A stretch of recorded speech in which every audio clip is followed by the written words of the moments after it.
你有冇諗過你做少啲反而可以更快、更容易達到你嘅目標？又或者你近排已經聽得太多關於 slow living、less is more 嘅呢一啲 message， 但同時你有心諗，如果你做少咗、你做慢咗，你會唔會 fall behind？ 我最近睇咗一本書叫 10x is easier than 2x， 佢個 core idea 唔止係 less is more 咁簡單，而且你仲可以透過做少啲達到比你 original 目標好10倍嘅 result。不過首先你一定要做到一樣嘢，如果唔係，如果你 do less， 你只會得到 less。咁所以喺呢一條片我就會講究竟呢一樣嘢係啲乜嘢咁重要，乜嘢咁關鍵，令到你可以做少啲，但同時可以有10倍嘅 result。我諗你都有機會聽過80-20法則，即係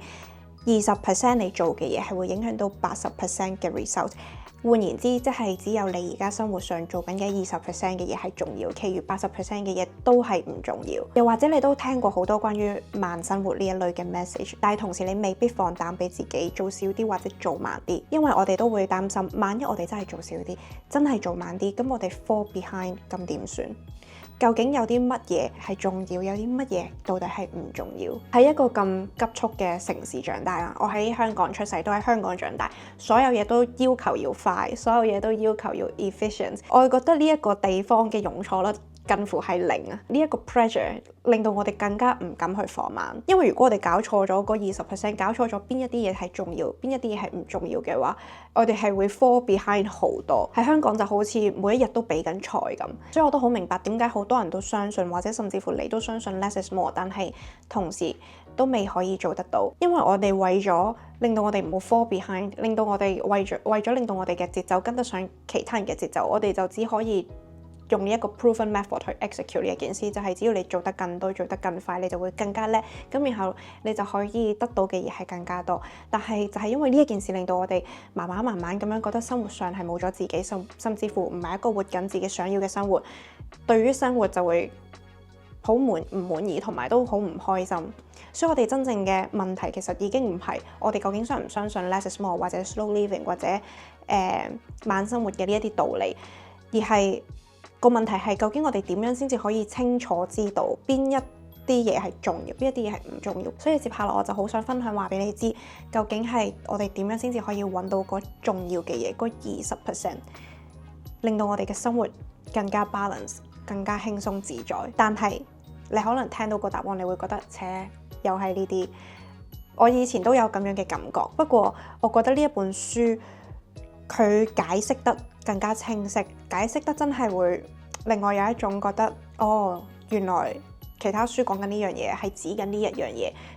點都會有一本書突然之間好似真係點開咗你，即係開咗你開竅咁樣。呢一本書就係有一個咁樣俾我嘅感覺，而佢講嘅方法係有2個步驟嘅。第一個步驟就係你需要對於你嘅目標非常之清晰 ，you have to specify your goals。而第二個目標呢一個係好關鍵，呢一個係好重點嘅一個 step， 就係你需要將你嘅目標放大。呢2個 step 一定要同時進行，你先至可以揾得到你個20%。點解第2個步驟係關鍵？就係因為如果你將你嘅目標放大嘅話咧，你嗰20% 就會自然浮上去水面。你嘅目標越大，你帶到你去嘅嗰個 destination 嘅 path 係會越嚟越少。用呢一個作者會叫呢一個叫做10x 嘅思維，用10x 嘅思維將你嘅目標10倍咁樣放大，將你嘅目標完全地放大嘅話，其實佢就 act as 一個 filter 去 filter out 好多 noise， 好多你原本覺得需要行嘅路，但係其實係唔需要行嘅路。咁可能你會擔心，如果我將我個目標放大，係咪代表我做嘅嘢要更加多，做嘅要更加辛苦？呢一個就係 exactly 作者反對嘅，或者好多 misconception， 就係你嘅目標放大唔代表你要做得更加多，純粹係你要諗嘅嘢係唔同，你要行嘅路比人哋唔同。我知呢一個 idea 聽落好似好 counterintuitive， 好似有啲唔科學，有啲唔真實。但係你想象一下，如果你 set 一個目標係可能你下個月加多5000，你每個月加多5000蚊人工，你諗到嘅可能你要 take more responsibility 啦，可能做多1-2個 project 喺你嘅公司度，可能甚至乎可能你要 start to train 一啲 employee，pick up 一啲其他 department 嘅嘢，等等，要做好多唔同嘅嘢，有好多唔同嘅路都可以俾到你每一個月加5000蚊人工嘅呢一個目的。但係當你放大咗呢一個目標，我當假設10倍。如果你每一個月要賺多5萬蚊，頭先以上我所舉嘅例子係咪真係可以俾你帶到你去5萬蚊，每個月加5萬蚊嘅呢一個目標？係完全冇可能噶嘛。咁所以如果你用10倍嘅思維，其實佢會幫你 filter out 晒所有呢一啲嘅 noise， 而你就會 start to 諗有啲乜嘢係可以。咁可能你 come up 嘅 solution 得一個，就係你要直接幫公司去揾 client 啦。咁所以當你將你個目標放大嘅時候，你就會覺得佢好似一個篩咁樣篩走晒一啲 background noise，篩走晒一啲其實睇落有用但係其實冇用嘅嘢。呢一個 mindset 作者就叫做10x 嘅 mindset。作者仲話10倍係比2倍更加容易。我喺上一條片有詳細解釋過究竟咩係10倍，咩係2倍，同埋點解10倍係容易過2倍。我覺得當你明白到點解10倍比2倍更容易嘅時候，你會更加清晰點樣去執行呢一個10x 嘅 mindset， 導致你係真係可以達到一個10倍嘅人生。其實我睇咗呢一本書之後咧，好神奇地我係發現喺我上一次揾工嘅過程，我係有 exactly apply 到呢一個 mindset， 然後佢真係證明咗呢一個 mindset 係真係有用嘅。我以前揾工嘅心態就可能係你只要你 submit 多啲 CV， 你交多啲 CV， 你 interview 多啲，你漁翁撒網，咁你就會更加容易去揾到一份適合你嘅工。但係後面我轉咗2次工之後，我慢慢知道自己想要嘅嘢係啲乜嘢，或者都聽得太多人哋嘅 working experience， 咁我就越嚟越清晰究竟自己想要嘅工應該係點樣。我由一開始淨係諗我每一個月要賺幾多錢，有幾多日一年有幾多日假，同埋有冇醫療保等等，到我而家揾工係會有一個好詳細嘅 list。就例如我要求嘅唔單止淨係 hybrid working 咁簡單，我係要求一間公司係唔可以 set 我 minimum 要返 office 幾多日，即係就算而家有好多公司係 allow hybrid 啦，但係佢哋都會 set 你 minimum 要返 office 3日咁樣。我都唔希望間公司係會逼我去參加任何嘅 social events 啦，因為每一次參加原來我都需要2日去 recover 翻我嘅 energy 啦，跟住要有彈性嘅返工時間，唔可以喺個 micro manage。當我越嚟越清晰，越嚟越知道自己想要嘅工係啲乜嘢嘅時候，同埋加上我放大咗嘅目標，我發現如果我要揾到一份咁完美嘅工，其實我係唔可以透過 in 咁多份工去得到嘅，而係最簡單直接，而我最少嘢嘅方法就係我一開始直接同個 recruiter 講清楚我自己嘅要求，我要求嘅人工，我要求嘅 flexibility， 我要求嘅 company culture。然後等佢話俾我知，究竟邊一間公司會適合我。我唔再好模糊咁樣去同個 recruiter 講，我個 range 大概係咁樣，我淨係要 flexibility， 我要 flexible， 我要 hybrid。我係好 explicitly 好清晰咁樣話俾佢知，我嘅 extent of hybrid 係乜嘢叫做 hybrid。我嘅人工係需要高達到某一個數，我 above 呢一個數。我希望嗰個 working culture 係咁樣。但係順帶一提啊，呢一個雖然係個例子，但係呢一個例子係我可以做到咁樣係大前提下，我冇 immediate 嘅經濟壓力，我先至可以咁挑剔。所以當我收到唔同嘅 recruiter send message 俾我問我有冇興趣轉工嘅時候，咁我就會即刻講我嘅要求。我諗你都會估到，其實好多時候個結果係乜嘢啊？就係佢哋會話而家已經冇呢一啲工可以offer 到你咁大嘅 flexibility 同埋咁高嘅人工。我諗佢哋背後心裏一定會覺得呢條友係咪黐線，係咪太過離地 ？After COVID 應該已經唔會再有呢一啲咁樣嘅機會。咁所以咧，其實我見工嘅次數好少。我而家返緊嘅呢一份工，可以話係好多人心目中好完美嘅一份工。喺我心目中，暫時嚟講都係一份幾完美嘅工。我 in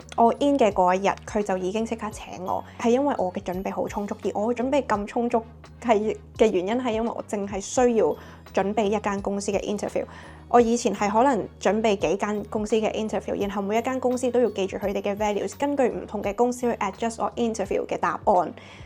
咁就變咗我對於自己嘅 answer 未必咁 confidence， 因為我未必記得到晒佢哋所有嘅嘢，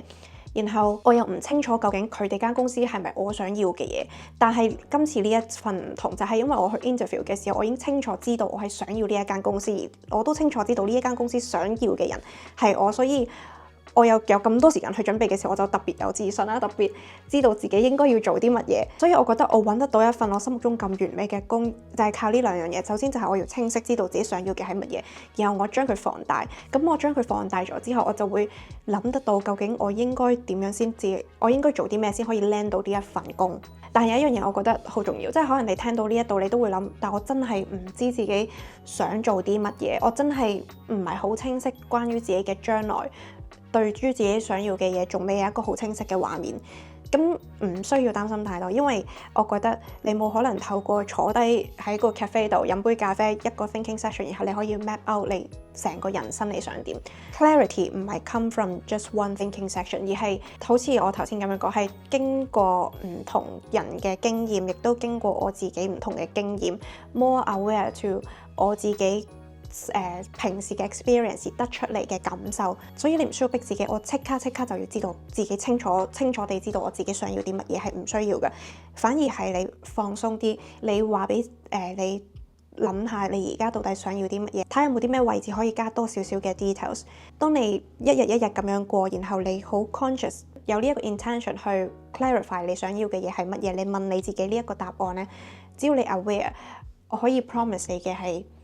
個答案係會慢慢浮上水面，你唔需要去 force 佢，佢會慢慢 come up。可能你突然之間行下街，有一日就會有個 inspiration， 然後就會有一個諗法，哦，原來我好想做呢一樣嘢，咁你即刻寫低，你就慢慢去補充你嘅 clarity on what you actually want in life。所以如果你真係想做到 less is more， 做少啲更加容易、更加輕鬆達到你想要嘅嘢，甚至乎比你想要嘅嘢有更加好10倍嘅 result， 我覺得你可以攞一張紙出嚟寫低你嘅目標，或者可能你本身已經有一本有一個 note 晒 for 你嘅目標，望住佢睇下有冇咩位你可以再填得更加清晰。例如如果你想轉工嘅話，我建議你可以寫 working culture， flexibility。你想同咩人做嘢？你想要嘅係做啲咩 duties， 甚至乎 location of the office， 你負責嘅係乜嘢 project？ 你想要嘅係咩人工？等等，你寫晒出嚟，跟住之後將佢放大。如果你 OK 嘅話，我都好歡迎，亦都好希望你可以留言話俾我知你清晰咗嘅目標，或者你點樣去清晰，令到你嘅目標更加清晰。咁你就可以 inspire 到其他人睇呢一條片，有睇到留言區嘅人。inspire 到佢哋，話俾佢哋知，佢哋都可以點樣去令到自己嘅目標更清晰化。係啦，咁當你有一個清晰嘅目標，你放大咗你嘅目標之後，你就望住佢，望住你嘅目標去諗下，究竟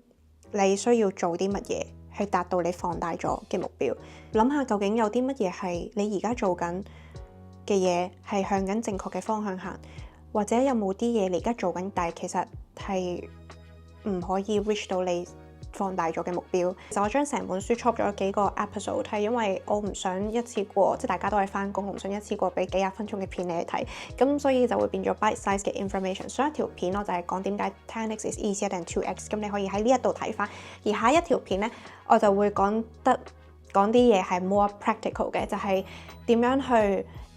embrace 一個 identity， 點樣去 create 一個 identity， 令到你係可以有勇氣去行 10x 嘅呢一條路。因為我都知 10x 聽落好 scary， 所以你需要 create 一個 new identity for yourself to step into 呢一條路。咁我哋就下一條片再見啦。我希望呢一條片係有幫助，話俾我知你覺得有冇幫助啦。OK，咁我就下一條片再見啦，拜拜。